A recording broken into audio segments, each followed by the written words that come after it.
Namaste. Okay, today I am going to discuss about different types of cash book.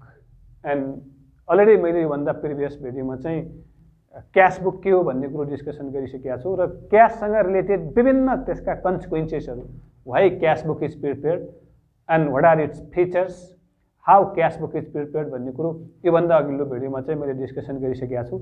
So once again मेरो YouTube channel the smart learning सेन्टरमा सम्पूर्ण विद्यार्थी भाइ बहिनीहरू सम्पूर्ण stake होल्डरलाई एकदमै स्वागत गर्छु. And this is very important for all level of management students, even +2 level students and bachelor level of students को लागि सबै क्याश बुक र यसको टाइप्सहरू एकदमै इम्पोर्टेन्ट छ. र there are different types of cash book. The first one is simple and single column cash book. It is just as a ledger. We know this cash book is journalized ledger. There are two different sides, debit and credit. Debit there are 8 columns, 4 columns, and credit there are 4 columns. Total 8 column हुन्छ. र जस्तो अब there are two मैले simple अहिले tree ledger बनाएँ यसलाई tree जस्तो. अब हामी cash book is journalize ledger. This is cash book and this is debit side left hand side and right hand side credit. अनि यसलाई एउटै क्यास मात्रै छ भने यसलाई हामी के भन्छौँ single column cash book and simple cash book भन्छौँ. र cash book and banking transactions are similar. Cash and banking transactions banking activities are similar. So there are cash book one single column and bank column one single column. यो भित्र एउटा जस्तो मानौँ यहाँ cash book भन्यो भने यस्तै हामी अर्को बैंक बुक पनि भन्न सक्छौँ. एउटा सिंगल कोलम मात्रै हुन्छ. द्याट मिन्स अमाउन्टको एउटा मात्रै कोलम हुन्छ है. अरू विभिन्न कुराहरू फर इक्जाम्पल मैले इक्जाम्पल यहाँनिर चाहिँ अमाउन्ट रुपिज, यहाँनिर पनि अमाउन्ट रुपिज. सिम्पल जस्तो क्याश बुक छ भने एउटा कोलम मात्रै डेबिटमा हुन्छ, एउटा कोलम मात्रै क्रेडिटमा हुन्छ. अरू बाँकी कुराहरू लेजरका छ. तर the very important thing is that यसमा हाम्रो इट इज एलएफ. जस्तो लेजरमा जेएफ हुन्छ भने यो चाहिँ क्यास बुकमा एलएफ हुन्छ. डिफ्रेन्स त्यति मात्रै हो because it is a kind of journal entry. अरू विभिन्न चाहिँ हाम्रा लेजरका क्यारेक्टरिस्टिक्सहरू जे हुन् हामीले सबै जस्तो यहाँ मैले रुल पनि लेखेको छु. रुल के छ? Incomes and receipt are debited, expenses and paid are credit. यो डेबिटमा हाम्रो इन्कमहरू आउँछ.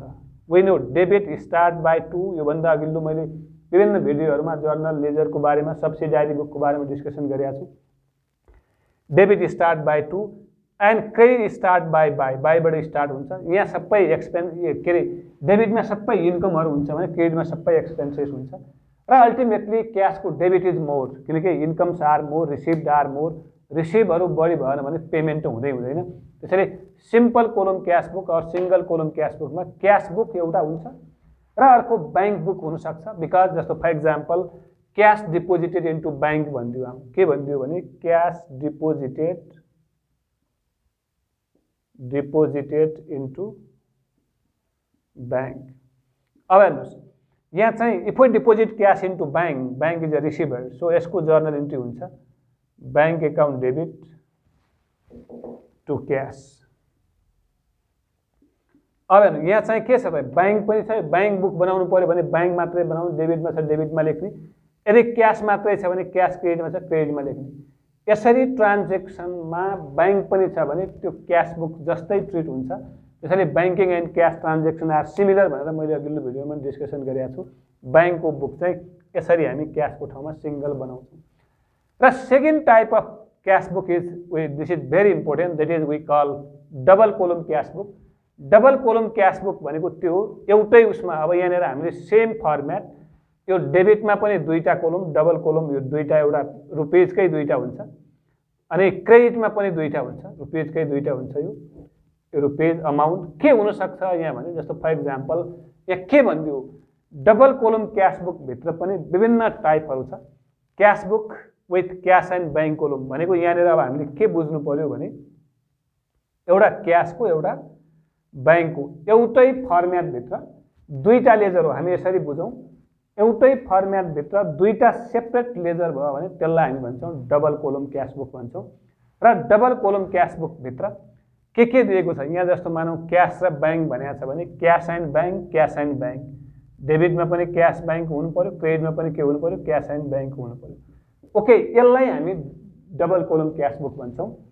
र डबल कोलम क्यास बुक अर्को यसको डबल कोलमको cash book with cash and discount या very important thing is that हामीले डिस्काउन्ट योभन्दा अघिल्लो विभिन्न अकाउन्टिङ टर्मिनोलोजीमा पनि मैले डिस्कसन गरिसकेका छु जस्तो discount it is very very important term in accounting सामान्यतया हामी के भन्छौँ भने if we discount is a facility not compulsory facility हो इट इज चाहिँ हाम्रो there are two types of discount एउटा ट्रेड डिस्काउन्ट हुन्छ एउटा क्यास डिस्काउन्ट हुन्छ मैले विभिन्न अकाउन्टिङ टर्मिनोलोजीमा योभन्दा विभिन्न सब्सिडारी बुकमा यसको बारेमा एकदम डिटेल डिस्कसन गरेका छु भाइ बहिनीहरूले मेरो अघिल्लो भिडियो हेर्नुहोला र यो डिस्काउन्ट इज अ फ्यासिलिटिज अब भनेको यो if we sell goods and we provide discount to others that is हाम्रो बेच्यौँ र पैसा कमायो भने it is our loss expenses हो र यो डिस्काउन्ट पनि डेबिटमा पनि डिस्काउन्ट हुन्छ क्रेडिटमा पनि डिस्काउन्ट हुन्छ if we purchase goods from someone मानौँ हामीले सप्लायरबाट सामान पर्चेज गऱ्यौँ र if we paid less than this much amount भने त्यो हाम्रो लागि मानौँ हामीले 20,000 पेमेन्ट गर्नुपर्छ 19,000 मात्रै पेमेन्ट गऱ्यौँ भने 1,000 आवर इन्कम डेबिटमा हुन्छ एक्सपेन्सेस क्रेडिटमा हुन्छ त्यसैले discount is very important part of accounting system र यहाँ पनि क्यास बुकमा पनि cash book with cash and डिस्काउन्टमा एउटा क्यास हुन्छ अर्को डिस्काउन्ट हुन्छ क्रेडिटमा पनि क्यास पनि हुन्छ डिस्काउन्ट पनि हुन्छ and then third one is cash book with bank and discount अब अलरेडी हामीले ब्याङ्क पनि भन्यौँ र ब्याङ्कसँग पनि के हुनसक्छ डिस्काउन्ट हुनसक्छ that is very important thing and very important thing is that contra entry okay it is very important contra entry that is if a single transaction affect both debit and credit is a cash and bank एउटै ट्रान्जेक्सनले cash र ब्याङ्कमा अथवा debit र credit cash र bank debit र क्रेडिटमा effect गर्छ भने that is we call contra entry for example हामीले अब यसरी बुझौँ Contra entry are those entry or those transactions which affect debit and credit as a cash and bank. है ध्यान दिउँ डेबिट र क्रेडिटमा क्यास र ब्याङ्कले इफेक्ट हुन्छ भने त्यसलाई हामी कन्ट्रा एन्ट्री भन्छौँ जस्तो फर एक्जाम्पल कन्ट्रा एन्ट्रीभित्र दुईवटा मात्र एक्जाम्पल हुन्छ एउटा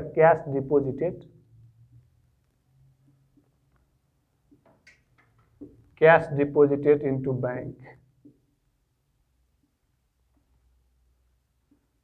जस्तो रुपिस 10,000 भन्यो भने एउटा ट्रान्जेक्सन यो भयो कन्ट्रा एन्ट्रीको रुपिस 10,000 यसको इन्ट्री ध्यान दिनु है एउटै ट्रान्जेक्सनले क्यास र ब्याङ्क डेबिट र क्रेडिटमा इफेक्ट गर्छ भने त्यसलाई कन्ट्रा एन्ट्री भन्छ भनेको छ है अब यहाँ if we deposit cash into bank bank account debit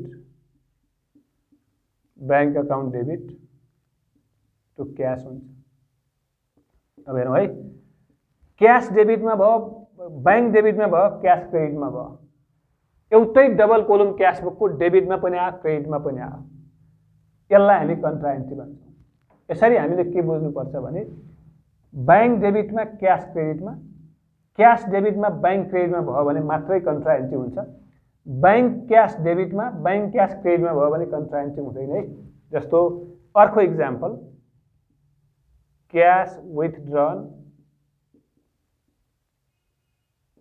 from bank rupees 10,000 okay if cash taken from bank that what comes in cash comes in the entry of this one is cash account debit to bank account